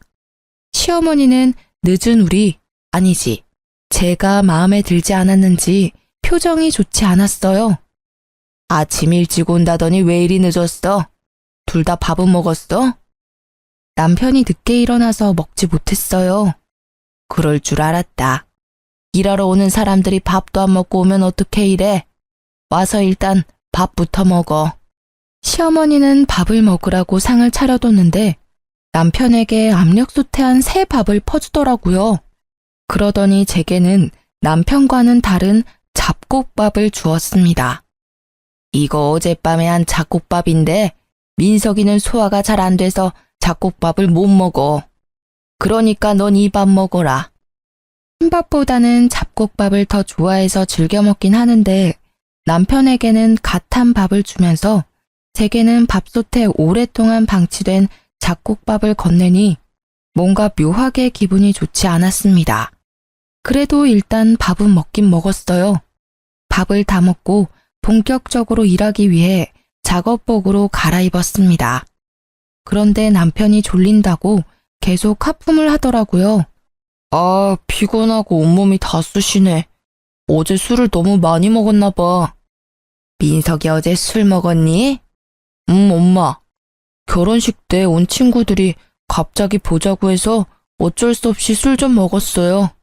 너무 많이 마셨는지 머리도 깨질 것 같고 속도 안 좋고 너무 힘들어요. 그래? 그럼 그냥 넌 오지 말고 지희만 보내지 그랬어. 힘들게 너까지 왜 와? 평일에도 죽어라 일하는데. 안 되겠다. 민석이 너는 너무 힘드니까 쉬고 지희만 같이 일하자.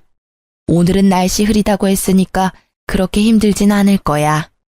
이 말에 남편은 바로 큰 방으로 들어가 누워버렸습니다. 그런 남편이 정말 얄미웠지만 어차피 오늘은 일을 도와드리러 온 거니 마지못해 저만 개복숭아를 따러 갔어요. 개복숭아 따는 일은 역시 쉬운 일이 아니었습니다.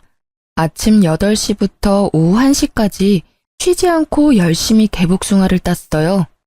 팔다리는 후들거리고 온몸은 땀범벅이 되고 얼굴은 타는 것처럼 시뻘개져서 시댁에 돌아왔습니다.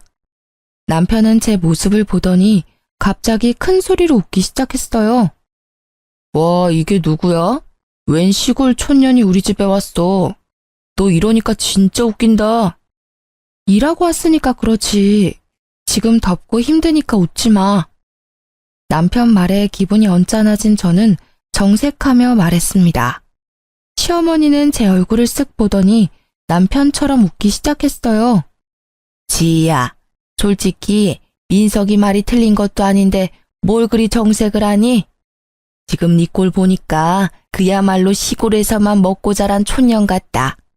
열심히 일하고 온 사람에게 수고했다는 말은 못할 망정 얼굴 빨개졌다고 놀려대는데 이 사람들이 지금 제정신인가 하는 생각이 들었습니다. 그러나 개복숭아 따느라 너무 지쳐서 화를 내고 따질 기력조차 남아있지 않았어요. 그래도 촌스러운 며느리 때문에 내가 웃기도 하네. 요새 웃을 일도 없었는데. 아유, 날씨가 덥긴 하다. 지희야, 나 먼저 씻을 테니까 너는 밥 좀 새로 안 치고 국 좀 끓여라. 너는 국 다 끓이고 씻어. 화장실은 한 개뿐이고 시어머니와 같이 씻을 수는 없으니 마지못해 알겠다고 했습니다. 남편은 다시 큰 방으로 들어가고 저는 밥을 하고 국을 끓였어요. 상을 다 차리니 시어머니가 씻고 나왔고 저도 이어서 씻으러 들어갔습니다. 그런데 씻고 나오니 시어머니와 남편이 이미 밥을 다 먹고 국도 하나도 없더라고요. 분명히 넉넉히 했는데도 말입니다. 이 상황도 어이없는데 더 어이없는 건 지금부터였어요. 밥을 다 먹고 이를 쑤시던 남편이 제게 이러더라고요. 다 씻었어. 근데 된장국이 너무 짜더라. 된장을 통째로 들이부었나 봐. 일도 전혀 하지 않는 남편놈이 이렇게 이야기하는데 슬슬 화가 나기 시작했습니다. 이렇게 눈치 없고 지 생각만 할 줄 아는 남편놈을 낳은 시어머니 역시 마찬가지였어요. 그래, 지희야. 음식을 짜게 먹으면 건강에 안 좋아. 우리 민석이 안 그래도 위장이 약해서 소화 잘 못 시키는데 짠 거 많이 먹으면 안 되니까 앞으로 주의해서 음식해. 그나저나 국이 다 떨어져서 이를 어쩐담? 그냥 남아있는 밑반찬으로 먹어라. 아침부터 땀 뻘뻘 흘리며 일한 저한테 밥 차리라고 해놓고 자기들끼리 다 먹은 것도 분한데 평가질까지 당하고 있으려니 참을 수 없을 정도로 화가 났습니다. 야, 김민석, 너는 아침부터 잠만 쳐자놓고 한 게 뭐가 있다고 밥 먹어? 박지희, 어디서 시어미 앞에서 남편에게 큰 소리야? 너 미쳤어? 어머니야말로 너무하세요. 아들 입만 입이고 저는 주둥이에요. 이렇게 먹다만 음식이나 먹어야겠느냐고요. 그리고 국이 그렇게 간이 안 맞으면 그냥 안 먹으면 되잖아요. 국물 하나 남김없이 다 먹어놓고 맛이 없다고 하세요. 기껏 끓인 사람 기분 나쁘게. 너 그거 일하고 더 먹었니? 정신 놓았어? 아니요. 저 정신 완전 멀쩡해요. 저는 이런 푸대접 받으며 여기에 도무지 못 있겠네요. 저는 집에 갈 테니 나머지는 모자끼리 알아서 하세요. 너 없이 어떻게 일하니? 아직 따야 할 개복숭아가 얼마나 많은데. 결혼하기 전에는 저 없이 어떻게 하셨는데요?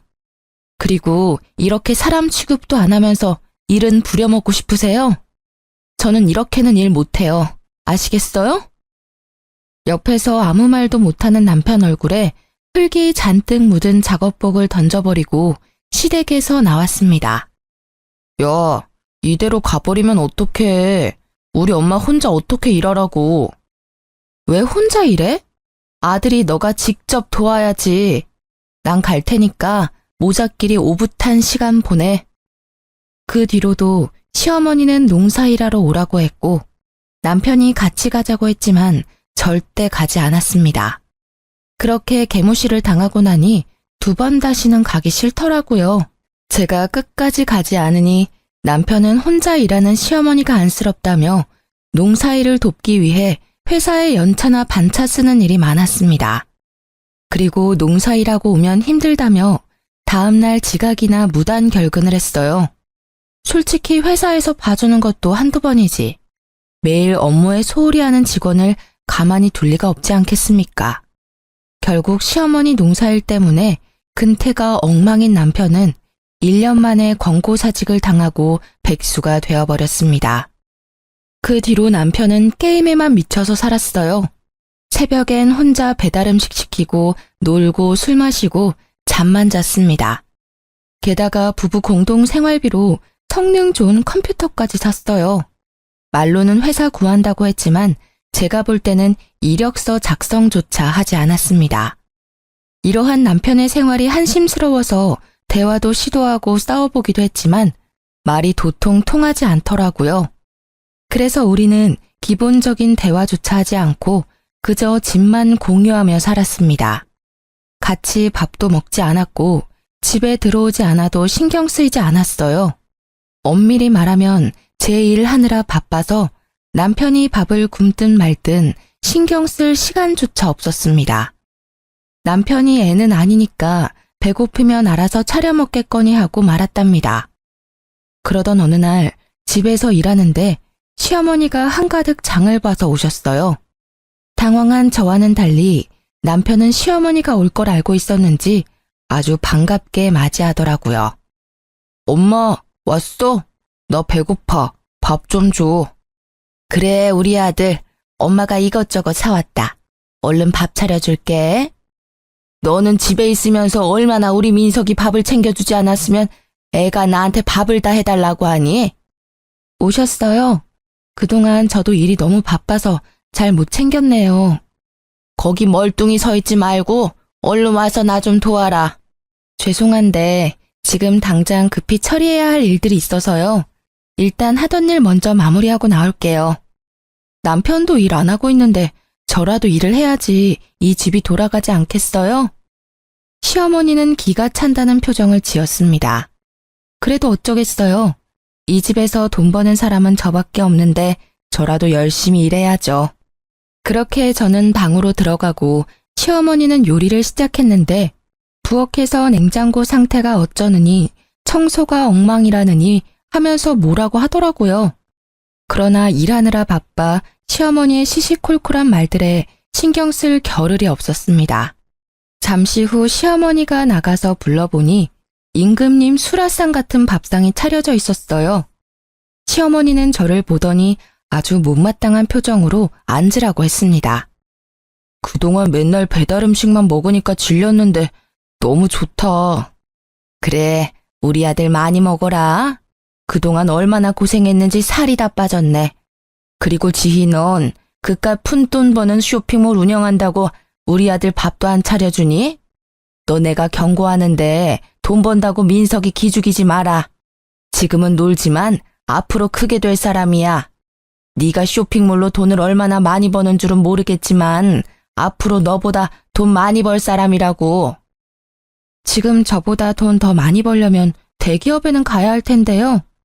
나이는 많고 그렇다 할 경력도 없고 회사에서 잘리기까지 한 남편을 받아줄 대기업이 어디 있을런지 모르겠네요. 네가 뭐 얼마나 번다고 그래? 너 통장 가져와봐. 시어머니 말에 당당히 폰뱅킹 어플을 열어 통장 잔고를 보여주었습니다. 예상보다 많은 금액에 시어머니와 남편은 깜짝 놀랐어요. 뭐 그래도 그동안 열심히 살았나 보네. 그래도 쇼핑몰은 언제 망할지도 모르잖아. 너무 불확실해. 그러니까 그깟 쇼핑몰 한다고 유세 떨지 말고 우리 아들 잘 내조해. 참, 그리고 다음 주에 고구마 캘 거다.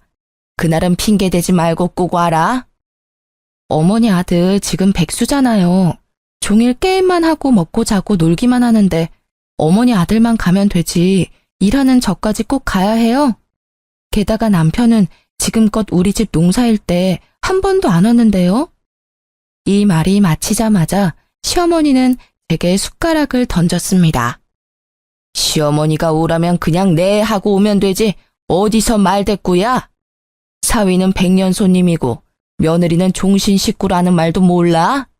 사위는 손님이니 처가에서 일하면 안 되고 며느리는 식구니까 시댁에서 같이 일해야지. 그리고 보기에도 귀한 아들을 너한테 준 것도 아까운데 너네 집에서 어떻게 일하는 꼴을 봐? 살다 먹던 숟가락으로 맞아본 적은 없는지라 너무 당황스러워 말도 못하고 멍한 표정으로 있었습니다. 그 표정을 보더니 남편이 비웃더라고요. 내가 너 혼날 줄 알았다. 아까부터 엄마가 도와달라고 했는데 나와보지도 않더니 꼴 좋다. 순간 부모님이 마련해준 이 집에서 왜 이런 푸대접을 받아야 하는지 분노가 치밀어 올랐습니다. 도무지 참을 수가 없던 저는 자리에서 일어나 밥상에 있던 음식들을 다 음식물 쓰레기통에 넣어버렸어요. 남편은 놀라서 아무 말도 못하고 시어머니는 제게 소리를 지르기 시작했습니다. 야, 너 미쳤어? 왜 아까운 음식들을 다 버리고 난리야? 네, 저 미쳤어요. 지금 둘이서 편먹고 이렇게 괴롭히는데 제정신으로 살 수 있겠어요? 그리고 어머니는 그렇게 아들이 좋으면 평생 끼고 살지 결혼은 왜 시키셨어요? 박지희, 뭘 잘했다고 우리 엄마한테 큰 소리야. 제정신이야? 남편은 자리에서 일어나 제 머리채를 잡았습니다. 시어머니는 그런 남편을 말리기는커녕 옆에서 잘한다고 손뼉치고 앉아있더라고요. 우리 아들 잘한다. 저런 년은 그냥 혼쭐이 나야 정신을 차리지. 시어머니 말에 남편이 더 세게 잡길래 남편을 있는 힘껏 밀어버렸습니다. 그러자 남편은 순식간에 중심을 잃고 시어머니 앞으로 넘어지며 시어머니와 머리를 세게 박았어요. 둘이 박치기를 하고 아파하는 모습을 보니 너무 웃겼던 저는 배꼽을 잡고 깔깔대며 웃었습니다. 야, 웃기냐? 나랑 엄마는 아파 죽겠는데 이게 웃겨? 그럼 안 웃기니? 그러게 내 머리채는 왜 잡고 난리야? 됐고 이제 나 너랑 못 살겠다. 이혼해. 김민석, 이 집이 우리 부모님이 사준 집인 거 알지? 당장 나가. 당장. 이혼? 어디 이혼이 뭐 쉬울 것 같아? 난 너랑 이혼 안 해. 이 집에서 절대 안 나갈 거야. 그래. 우리 아들 호적 더러워지게 이혼은 무슨 이혼이니? 한번 결혼했으면 계속 같이 살 생각을 해야지. 하여튼 요새 젊은 것들은 조금만 수틀리면 다들 이혼 얘기 꺼내지. 상황 파악 못하고 계속 헛소리를 짓거리길래 가만두면 안 되겠다는 생각이 들었습니다. 그래서 남편 방으로 가서 남편이 애지중지 아끼는 모니터를 바닥에 던져버렸어요. 야, 그게 얼마짜린데 그걸 박살내. 너 정말 제정신 아니구나. 내가 지금부터 셋 셀 거야. 그동안 네 엄마 데리고 안 꺼지면 이 컴퓨터 본체도 박살내버린다. 하나, 둘. 잠깐, 망치가 어딨더라? 알았어. 진정해. 일단 나갈게. 나중에 너 좀 진정되면 그때 다시 얘기해. 남편은 시어머니를 데리고 나갔고 저는 바로 이혼 서류를 작성해서 남편 짐과 함께 시댁으로 보냈습니다. 잠시 후 남편에게 전화가 왔어요. 이게 다 뭐야? 왜 내 짐을 다 보냈어? 못 들었니? 우리 이혼한다고. 이혼하는데 이 집에 네 짐 따위는 필요 없잖아. 다 내다 버리려다가 그래도 그건 아닌 것 같아서 니네 집으로 보낸 거니까 감사하게 생각해. 무슨 이혼이야? 이혼 못해. 너 진짜 왜 그래? 몰라서 물어? 너랑 니네 엄마가 했던 행동들을 생각해봐. 내가 이혼 안 하게 생겼나? 아무튼 이혼 안 해주면 난 소송할 테니까 그런 줄 알아. 내가 뭐 불륜을 저지른 것도 아닌데 어떻게 소송을 해? 이혼 소송하는데 돈이랑 시간이 얼마나 많이 드는데. 1년, 2년, 아니 10년이 걸려도 난 너랑 이혼 소송할 거야. 내 전 재산을 다 털어서라도 반드시 갈라설 거라고. 근데 어쩌냐? 나는 돈이 좀 있는데 넌 돈도 없잖아. 소송까지 가면 너는 보나마나 거지꼴 될 텐데 괜찮겠어? 남편은 제 말에 한참을 씩씩대더니 이혼은 절대 못한다며 전화를 끊었습니다. 그 뒤로도 한동안 이혼 못하겠다고 버티길래 이혼 소송을 진행하니 결국엔 돈 없다고 이혼에 합의하더라고요. 남편과 무사히 이혼 후 저는 신혼집을 팔고 부모님 집으로 들어갔습니다. 남편도 저의 집에서 쫓겨나 그토록 사랑하는 자기 엄마 품으로 돌아갔어요. 이렇게 갈라섰지만 동네가 워낙 좁아서 전 남편 소문이 계속 들렸습니다. 전 남편은 이혼 후 바로 국제 결혼으로 재혼했어요. 그런데 전 시모가 외국 며느리에게 밭일에 집안일을 엄청나게 시켜댔다고 합니다. 얼마나 시켰는지 동네 사람들이 다들 외국 며느리가 불쌍하다고 말할 정도였대요. 참다 못한 외국 며느리는 집에서 돈 될 만한 것들을 다 들고 한밤중에 몰래 본인 나라로 도망가 버렸다고 합니다. 저한테도 며느리라고 그렇게 무시를 했는데 외국 며느리는 얼마나 악독하게 부려먹었을지 상상이 가더라고요. 반면에 제 쇼핑몰은 이혼 후에도 나날이 성장해서 혼자 모든 일을 처리하기가 버거웠습니다. 같이 일할 직원들을 구하기 위해 인터넷에 구인 공고를 올리고 사무실도 좋은 곳으로 마련했어요. 하루는 사무실에서 바쁘게 일하고 있는데 전 남편한테 한번 보자고 연락이 왔습니다. 이혼하고 힘들게 산다는 소식을 듣기는 해서 꼴이 어떤지 궁금하더라고요. 그래서 사무실 근처 카페에서 만나자고 하고 가보니 전 남편과 전 시모가 세상 불쌍한 표정으로 나란히 앉아 있었습니다. 오랜만이네요. 잘 지내셨죠? 지희야, 잘 지냈지? 너가 얼마나 보고 싶었는지 모른다. 왜요? 그렇게 저를 구박하시더니. 사실 며느리는 식구니까 어떤 일을 시켜도 다 이해해 줄 줄 알았다. 원래 가족이라는 게 서로 허물이 있어도 다 이해하고 넘어가잖아. 너가 편하기도 하고 좋아서 자꾸 말이 막 나왔던 것 같아. 진심으로 미안하구나. 이 늙은이가 진심으로 사과하마. 아니요, 틀렸어요. 며느리도 사위와 마찬가지로 피 한 방울 안 섞인 손님이라고요. 그러게 옆에 있을 때 잘하셨어야죠. 그리고 사람이 좋고 편하면 더 귀하게 여겨야지. 막말하고 하대하는 게 맞는다고 생각하세요? 그래. 그래서 지금 우리 엄마가 너한테 사과하잖아. 그러니까 사과 받아주고 우리 다시 합치자, 응? 너도 나 정말 많이 좋아했잖아. 그래서 결혼까지 한 거고. 합치긴 뭘 합쳐? 내가 미쳤니? 다시 너랑 살림을 차리게? 지희야, 사실 우리 지금 너무 힘들어. 나 이전 회사에서 잘린 게 거래처에 소문이 다 나서 이력서를 내도 면접 보러 오라는 회사가 하나도 없어. 그럼 너랑 니네 엄마랑 힘 합쳐서 열심히 농사 지으면 되겠네. 그거 팔아서 돈 벌면 되잖아. 올해 농사는 이미 망했어. 멍청한 외국 옆에네가 말귀를 못 알아들어서 거름을 밭에 엄청 주는 바람에 아무것도 자라나지 않아. 땅이 완전히 썩어버렸다고. 게다가 그년이 집에서 돈 될 만한 것들 다 들고 튀어버려서 돈 나올 구멍이 하나도 없어. 진짜 굶어 죽겠다고. 그러니까 옛정 생각해서 나랑 다시 살아주면 안 될까? 아니다. 그게 정 싫으면 너 쇼핑몰 하니까 일거리라도 좀 주면 안 될까? 보니까 너 쇼핑몰에 직원 뽑던데 그 직원 내가 하면 안 돼? 내가 널 뭘 믿고 거두니?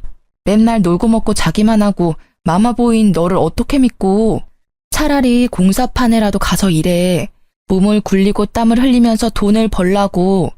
남한테 기생하려는 생각만 하지 말고. 지희야, 너가 우리 아들한테 화가 많이 난 것은 알겠다만 어떻게 우리 귀한 아들한테 공사판에서 일하라는 막말을 하니? 공사판이 뭐 어때서요?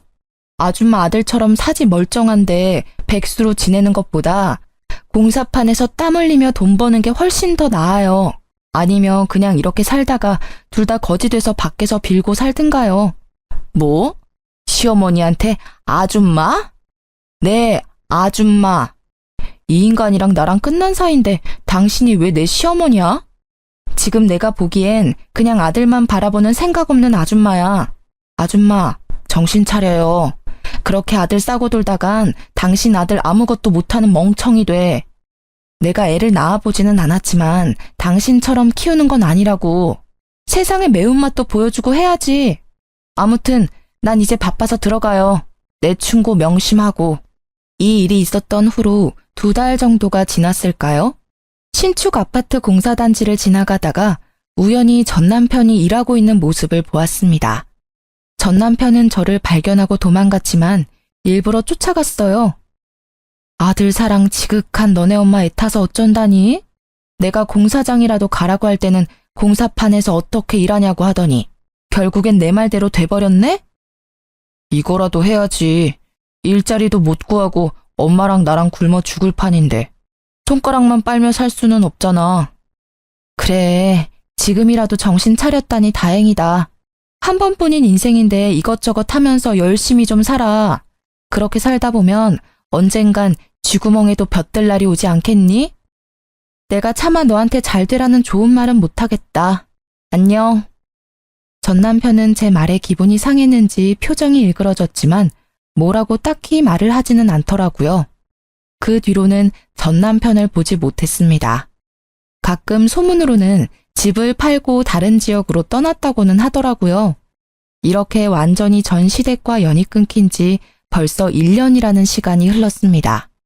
제 성격이 무던하고 털털하기는 하지만 그래도 이혼이 큰 충격이고 상처였는지 한동안은 몸이 매우 아팠어요. 그래도 지금은 다 극복하고 건강해졌습니다. 다만 결혼 전에도 여름에 복숭아청을 탄산수에 타서 종종 먹었는데 이제는 복숭아만 보면 괜히 화가 나서 나무도 쳐다보지 않는답니다. 보기만 해도 화병이 난 것처럼 머리가 지끈지끈 아프고 심장이 터질 것만 같더라고요. 그리고 지난주 그동안 차곡차곡 모아둔 돈으로 큰 집으로 이사를 했어요. 물론 부모님과 함께요.